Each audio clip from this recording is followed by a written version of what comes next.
أعوذ بالله من الشيطان الرجيم. بسم الله الرحمن الرحيم. وقال الملك ائتوني به أستخلصه لنفسي فلما كلمه قال إنك اليوم لدينا مكين أمين. قال اجعلني على خزائن الأرض إني حفيظ عليم. وكذلك مكنا ليوسف في الأرض يتبوأ منها حيث يشاء نصيب برحمتنا من نشاء ولا نضيع أجر المحسنين ولأجر الآخرة خير للذين آمنوا وكانوا يتقون. اور بادشاہ نے کہا کہ اس کو میرے پاس لے آؤ، میں اس کو خاص اپنے لیے رکھوں گا۔ پھر جب بادشاہ نے یوسف علیہ السلام سے بات کی تو فرمایا یقیناً آپ آج کے دن ہمارے نزدیک باعزت ہو اور قابل اعتماد ہو۔ یوسف علیہ السلام نے فرمایا کہ مجھ کو زمین کے خزانوں پر مقرر کر دے، میں حفاظت کرنے والا ہوں اور جاننے والا بھی ہوں۔ اور اسی طرح ہم نے یوسف علیہ السلام کو مصر کی سرزمین میں بااختیار بنا دیا کہ وہ وہاں جہاں چاہے رہے، اور ہم اپنی رحمت جس کو چاہتے ہیں پہنچا دیتے ہیں، اور ہم نیک لوگوں کا اجر ضائع نہیں کرتے، اور آخرت کا جو اجر و ثواب ہے وہ بہتر ہے ان لوگوں کے لیے جو ایمان لائے اور جو تقوی اختیار کرتے تھے۔ حضرت یوسف علیہ السلام نے جیل سے جانا پسند نہیں فرمایا جب تک کہ ان کی برات ظاہر نہیں ہو گئی۔ اسی سے بادشاہ کے دل میں یہ یقین ہو گیا کہ وہ کوئی متقی اور پرہیزگار انسان ہے جس کو اپنی برات کا اتنا یقین ہے کہ وہ جیل سے نکلنا بھی پسند نہیں کر رہا ہے، ورنہ جیل سے نکلنا کون پسند نہیں کرتا؟ جیل سے نکلنا وہی پسند نہیں کرے گا جس کو اپنے برات کا پورا یقین ہوتا ہے، جس کو اپنی پاک دامنی کا یقین ہے۔ اس لیے حضرت یوسف علیہ السلام نے پہلے اپنی پاک دامنی ظاہر فرمانا مناسب سمجھا۔ چنانچہ جب آپ کی پاک دامنی ظاہر ہو گئی کہ آپ بالکل پاک اور صاف ہیں اور قصور آپ کا نہیں ہے، قصور تو زلیخا اور ان عورتوں کا ہے جنہوں نے آپ کو پھسلایا تھا، تو بادشاہ نے پھر دوبارہ سے بلاوا بھیجا جیل خانے میں اور یہ کہا کہ یوسف کو میرے پاس لے کر آؤ، میں اس شخص کو اپنا خاص مشیر، اپنا خاص بنا لوں گا۔ اس لیے کہ بادشاہ کو آپ کی تعبیر دینے سے اور آپ کے اس مشورے سے جو آپ نے مشورہ دیا معاشیات پر کنٹرول کرنے کا، اس سے بادشاہ کو بھی یقین ہو گیا تھا کہ آپ کوئی علم والے، بصیرت والے انسان ہیں اور تقوی اور طہارت والے آدمی ہیں۔ چنانچہ یوسف علیہ السلام کو جیل سے لایا گیا۔ قرآن کریم میں چونکہ پورا قصہ تفصیل سے بیان نہیں کیا جاتا، اس کی خاص جز بیان کرتا ہے، بیچ کی چیزوں کو حذف کر دیا جاتا ہے۔ جو چیزیں خود بخود سمجھ میں آ جاتی ہوں قصے کے وہ اجزاء ذکر نہیں کرتے۔ چنانچہ وہاں آدمی گیا، اس کا کوئی ذکر نہیں ہے، بس اتنا کہا کہ بلا کر لاؤ۔ چنانچہ قاصد گیا بلانے کے لیے، آپ کو پورے احترام کے ساتھ بادشاہ کے دربار میں لایا گیا اور بادشاہ سے آپ کی گفتگو ہوئی، یہاں تک کہ آپ نے بادشاہ کے خواب کی وہ تفصیلات بھی بیان کی اس کو جو اس نے ابھی تک کسی سے ذکر بھی نہیں کی تھی۔ بادشاہ نے جو خواب دیکھا اس میں کچھ باتیں وہ تھی جو اس نے بھی کسی کو بیان نہیں کی تھی۔ حضرت یوسف علیہ السلام نے اس کی ساری تفصیلات اس کو بتا دی۔ وہ حیران ہو گیا اور کہنے لگا مجھے آپ کی تعبیر دینے سے تعجب نہیں ہو رہا ہے، مجھے اس بات پر تعجب ہے کہ آپ کو یہ باتیں کیسے معلوم ہو گئی جن کا میں نے بھی ذکر نہیں کیا اور آپ کو معلوم ہے وہ۔ چنانچہ گفتگو ہوتے رہی، بادشاہ نے کہا کہ آپ نے مشورہ دیا ہے کہ 7 سال تک خوب بارشیں ہوں گی اور اللہ کی طرف سے خوشحالی آئے گی، اور 7 سال کے بعد قحط پڑے گا اور سوکھا پڑے گا۔ تو ان 7 سالوں کے اندر جو بارشیں ہوں گی اس میں آپ نے انتظام بھی بیان فرما دیا کہ معیشت پر کیسے کنٹرول کرنا ہے، اس کا طریقہ آپ نے بتا دیا کہ جو غلہ پیدا ہو اس کا اکثر حصہ جتنا ضرورت ہو اس میں سے اپنے پاس رکھیں، باقی حصہ چھوڑ دیں۔ یہ سمجھ لیجئے 4 حصے اپنے پاس رکھ لیں اور ایک حصہ جو ضرورت سے زائد ہو اس کو چھوڑ کر رکھیں، یعنی دانوں کو بالوں میں ہی رکھیں، بالوں سے الگ نہ کریں تاکہ وہ محفوظ رہے اور اس کو کیڑا نہ لگ سکے۔ تو اس طریقے سے لوگوں کے پاس قحط کے سالوں کے لیے ذخیرہ جمع ہو جائے گا، اور جب قحط پڑے گا تو لوگوں کے پاس ذخیرہ موجود ہوگا، وہ اس میں سے خرچ کرتے رہیں گے۔ اور سرکاری خزانوں کے اندر بھی مال جمع کر دیا جائے، جو سرکاری زمینوں سے بادشاہ کو حاصل ہو وہ بھی ذخیرہ کر دیا جائے۔ یہ سرکاری جو مال ہوگا یہ آس پاس کے پڑوسیوں کے کام آئے گا، اس لیے کہ یہ جو قحط پڑے گا یہ صرف ملک مصر ہی میں نہیں، آس پاس کے علاقوں پر بھی اس کا اثر ہوگا، اور پڑوسی ملک کے لوگ آپ کے پاس بھی غلہ لینے کے لیے آئیں گے، تو اگر آپ کے پاس غلہ موجود رہے گا تو آپ لوگوں کو غلہ دے سکتے ہیں۔ تو اس لیے سرکاری خزانے میں جو غلہ ہوگا وہ لوگوں کو تقسیم کرنے کے کام آئے گا، اس میں آپ لوگوں کو تقسیم کریں گے اور اس میں کچھ اجرت بھی وصول کریں گے، جس سے سرکاری خزانے کے اندر بھی اضافہ ہو جائے گا۔ اس طریقے سے مدد بھی ہوگی اور لوگوں کا تعاون بھی ہو جائے گا، اور مصیبت کے وقت میں آپ خیر خواہی کرنے والے سمجھے جائیں گے۔ یہ سب یوسف علیہ السلام نے مشورے دیے تھے۔ تو بادشاہ نے کہا یہ ایک بڑا انتظام ہے، یہ اس کام کو کون کرے اور کیسے کیا جائے، آپ اس کے بارے میں مجھے مشورہ دیں، رائے دیں۔ حضرت یوسف علیہ السلام نے فرمایا کہ آپ اس کام پر مجھے مقرر کر دیں، زمین کے خزانوں پر،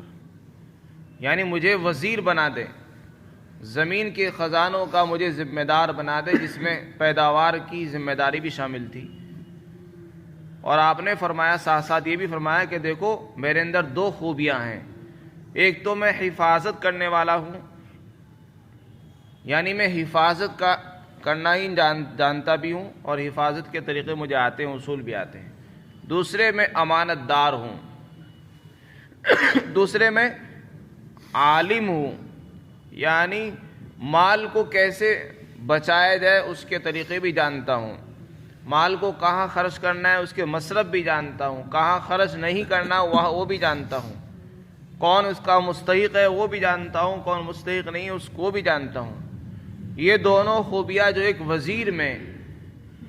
ایک قائد کے اندر ہونی ضروری ہے، وہ دونوں خوبیاں میرے اندر بدرجہ اتم موجود ہیں۔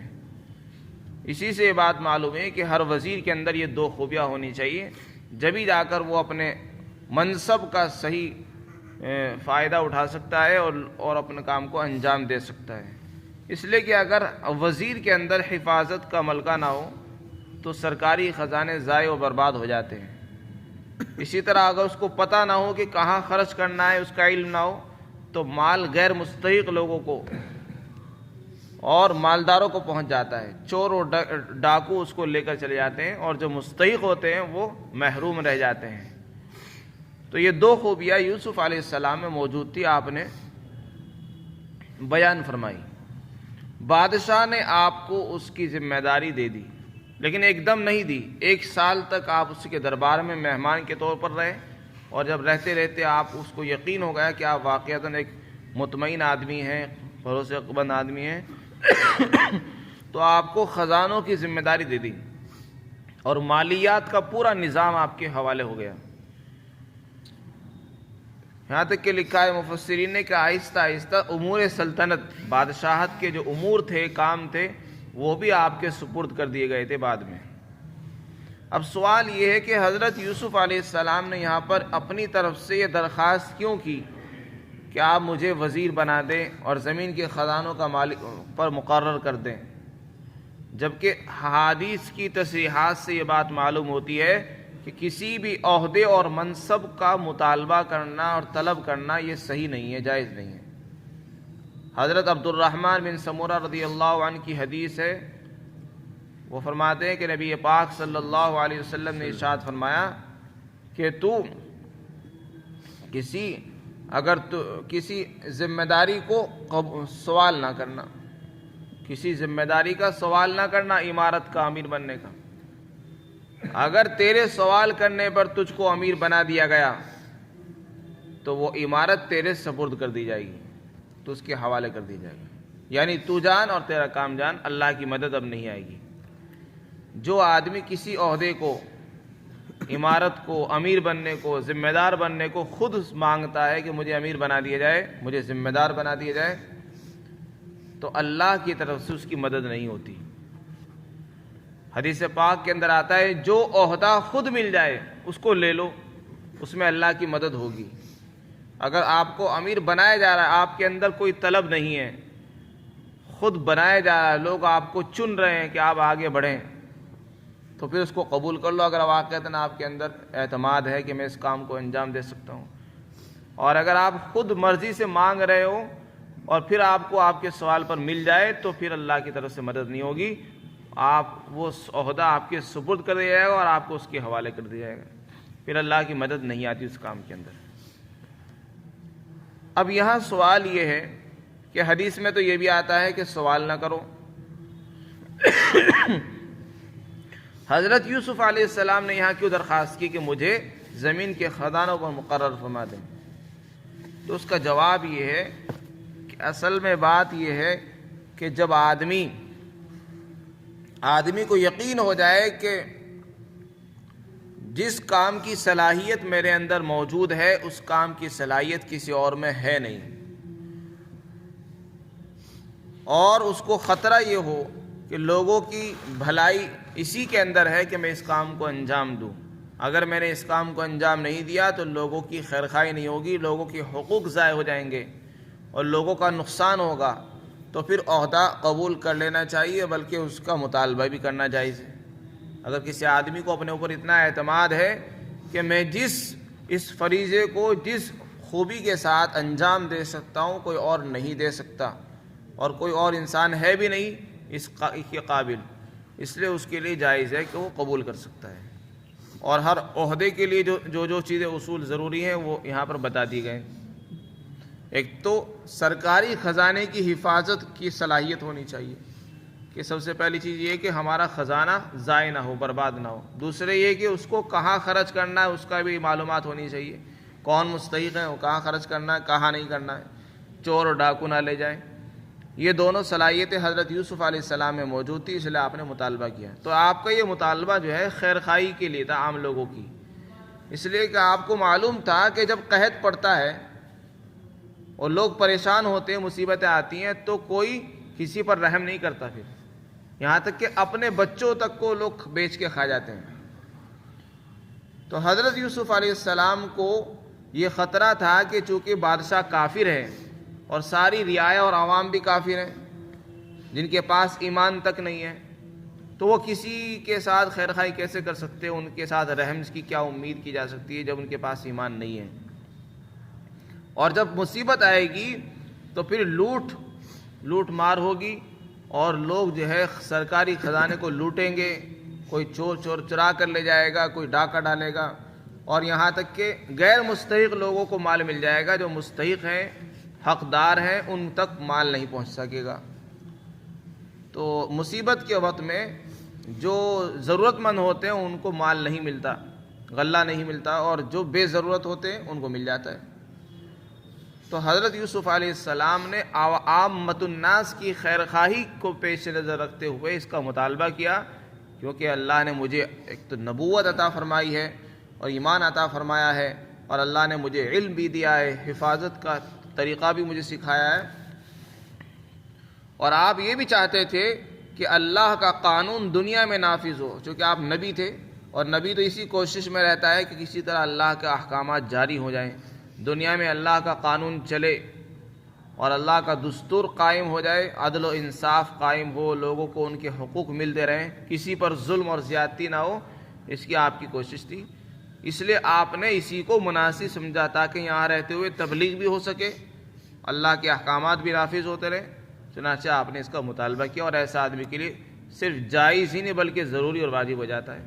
کہ جس کو یقین ہو کہ جب تک عہدہ نہیں مل سکتا اللہ کے احکامات بھی نافذ نہیں کیے جا سکتے، تو ایسا آدمی کے لیے ضروری ہے کہ اس کا مطالبہ کرے۔ چنانچہ جب آپ نے اس کو قبول کیا، پھر پورے عدل و انصاف کے ساتھ لوگوں کے اندر غلہ تقسیم فرمایا، یہاں تک کہ آپ کے بھائی بھی لینے کے لیے آئے، دور دراز سے لوگ ملکوں سے آیا کرتے تھے اور غلہ لے جایا کرتے تھے، آپ ان سے معمولی سی قیمت وصول کرتے تھے اور غلہ دے دیا کرتے تھے۔ اس طریقے سے لوگوں کی امداد بھی ہو گئی اور سرکاری خزانے میں مال بھی جمع ہو گیا۔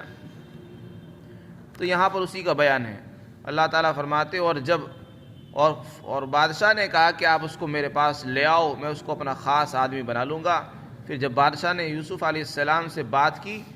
تو بات کرنے سے اس کو جب اندازہ ہو گیا کہ آپ تو واقعتاً بہت قابل آدمی ہیں، تو بادشاہ نے کہا کہ آپ آج ہمارے نزدیک اور ہمارے پاس ایک باعزت ہو اور معتبر آدمی ہو، آج سے آپ معتبر آدمی سمجھے جائیں گے۔ پھر بیچ میں گفتگو ہوتی رہی، بادشاہ نے کہا اس کا انتظام کون کرے، تو آپ نے فرمایا کہ مجھے اس کام پر مقرر کر دیجئے، کیونکہ میں حفاظت کرنے والا ہوں، جاننے والا بھی ہوں۔ آگے اللہ تعالیٰ احسان کو ذکر فرماتے کہ دیکھو ہم نے یوسف علیہ السلام کہاں تھے، یوسف علیہ السلام کو لوگوں نے خریدا بھی ہے، بیچا بھی ہے، اور آپ کو ان کے بھائیوں نے دور کر دیا، ایک مصیبت میں مبتلا تھے، لیکن اللہ نے ان کو کہاں سے کہاں پہنچایا اور کتنے اونچے مقام اور مرتبے پر پہنچایا، یہ سب اللہ تعالیٰ فرماتے ہیں۔ اور اسی طرح ہم نے یوسف کو بااختیار بنا دیا ہے، اس دربار میں رہتے رہتے آپ کے اندر اتنے اختیارات آ گئے کہ آپ کے اندر جہاں چاہتے وہاں رہتے تھے، ایسا بااختیار آپ کو بنا دیا۔ اور ایک وقت وہ تھا کہ آپ غلام تھے،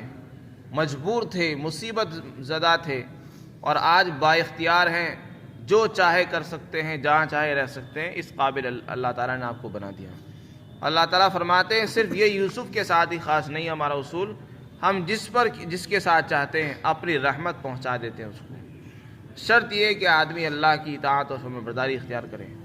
آگے اللہ تعالیٰ فرماتے ہیں ہم نیک لوگوں کے اجر کو، ثواب کو ضائع بھی نہیں کرتے۔ حضرت یوسف علیہ السلام نیک تھے، اپنے آپ کو بچایا، گناہوں سے محفوظ رکھا ہے، اللہ نے اس کا بدلہ دیا۔ اللہ تعالیٰ فرماتے ہیں یہ تو دنیا کا بدلہ ہم دیتے ہی ہیں، اصل بدلہ آخرت کا ہے، انسان کو اسی کی امید رکھنی چاہیے اور اسی کی فکر بھی ہونی چاہیے۔ دنیا کا بدلہ چھوٹا بدلہ ہوتا ہے، اصل آخرت کا جو بدلہ ہے وہ ایمان والوں کے لیے اور تقوی والوں کے لیے ہوتا ہے۔ اللہ تعالیٰ ہم سب کو عمل کی توفیق سے